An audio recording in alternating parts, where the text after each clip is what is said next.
Hello guys, আমরা এখন এই যে ব্যাটারি জল চেক করব। আমার উত্তম দা ওর গাড়ির ব্যাটারি জল চেক করবে, আর আমারটা তো আমি করে ফেলছি। আমাদের বটতলা এই যে অনেক ঠাকুর এখানে আছে। এই যে আমাদের এই জায়গাটাই হচ্ছে খুব আরামের জায়গা, চারিদিকে ছায়া। এই যে উত্তম দা ব্যাটারি খুলবে, এখন ব্যাটারি জল আছে কিনা চেক করবে। এই সেই আমাদের বটতলা, এখানে এত আরাম।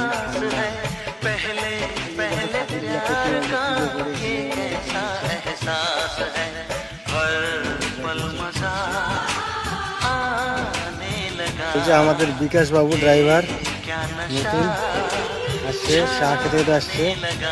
তোমরা তোমার এখন বয়স হয়ে গেছে, তুমি এরকম পারো না। যে দেখো বন্ধু আমার কি আয়োজন করছে, এই যে দেখো দেখো বন্ধু খাওয়া দাওয়াটা দেখো কি আদর করলো। খালি বললে হবে তোমরা হাই, এদিকে এদিকে এদিকে এদিকে এদিকে এদিকে হাই বলো।